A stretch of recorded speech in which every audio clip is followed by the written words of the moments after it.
আসসালামু আলাইকুম। এই ভিডিওটা আরও আগে করা হয়েছিল কিন্তু সামহাউ পোস্ট করতে পারিনি, ভয়েস দেওয়া হয়নি দেখে। আমরা গিয়েছিলাম ইন্ডিয়ার হায়দ্রাবাদে। ১ সপ্তাহের জন্য গিয়েছিলাম। মেনলি গিয়েছিলাম আমার শ্বশুর আব্বার ট্রিটমেন্ট করার জন্য। তো সেটার উপরেই ভিডিওটা। তো এই ভিডিওতে আপনারা আসলে খুব একটা বেশি ঘোরাঘুরি দেখতে না পারলেও যেই জায়গায় আসলে এই ট্রিপে গিয়েছিলাম বা যা করেছি টুকটাক সেগুলো আপনারা দেখতে পারবেন। আশা করি আপনাদের ভালো লাগবে।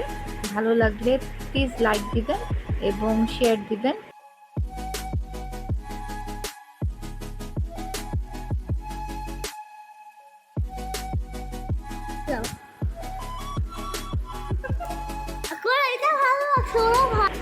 যেহেতু আমরা অ্যাপার্টমেন্টে ছিলাম, তো খাওয়া দাওয়ার বিষয়ে আমরা আসলে বাজার করে রান্না করেই খেতাম। খুব একটা বাইরে খাওয়া হতো না, যেহেতু রুগী নিয়ে গিয়েছিলাম আসলে। তো দেখা যেত সন্ধ্যার সময় মাঝে মাঝে একটু বের হওয়া হতো, তখন আশেপাশে একটু হাঁটাহাঁটি করতাম। আর তো আমি তো এটা খাবই, আমার তো পানিপুরি অনেক পছন্দ। রাস্তায় হাঁটতে হাঁটতে দুটা বাবুর সাথে দেখা হয়েছিল। এমনি খুব একটা তো ঘোরাঘুরি হয় নাই, যেহেতু সারাদিন আসলে দেখা গেছে আমার হাজব্যান্ড আমার শ্বশুর শাশুড়িকে নিয়ে হসপিটালেই দৌড়াদৌড়ি করেছে। আমরা অ্যাপার্টমেন্টেই ছিলাম। আর লাস্টের দিকে আমরাও হসপিটালে গিয়েছি, যে আমার তারপর আমার বাচ্চাদেরও একটু চেক আপ করায় নিলাম আর কি, যেহেতু এত দূরে গিয়েছিলাম।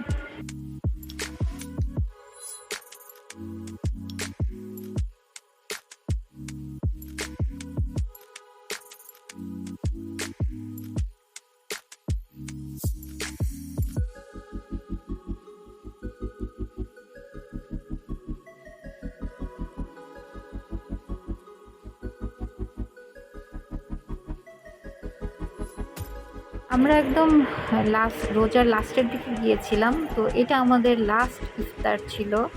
সারাদিন হসপিটালে দৌড়াদৌড়ি করে আর অন্যখানে ইফতার করতে যাওয়ার টাইম হয়নি।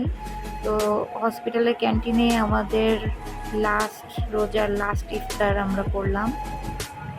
আজান খুব বিরক্ত, সব অলমোস্ট খালি হয়ে গেছে, রাত হয়ে যাচ্ছে, আমরা ফেরত যাচ্ছি।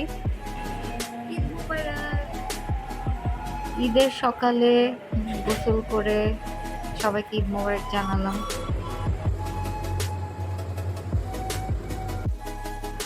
রান্না করে সকালে নাস্তা খেয়ে আমরা বের হয়ে গেলাম হসপিটালে। আমি পানি খেয়ে খেয়ে ড্রাম হয়েছি। ঈদের দিন এভাবে আমরা পার করলাম হসপিটালে, ওষুধ টষুধ নিয়ে বের হলাম। তারপরে আমরা গেলাম টুকটাক শপিং করতে শপিং মলে।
ঈদের পরের দিন সকালবেলা আমরা রওনা দিলাম এয়ারপোর্টের উদ্দেশ্যে।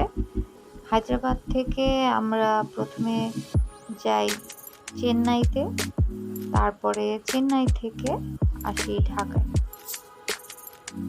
তো এখন দেখা যাচ্ছে আমরা হায়দ্রাবাদ থেকে চেন্নাই এর উদ্দেশ্যে রওনা দিয়েছি।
ঢাকায় আসার পথে আজান উইন্ডো সিটে বসে তার সেই ভাব, সে মোবাইল দিয়ে ভিডিও করে টরে শেষ।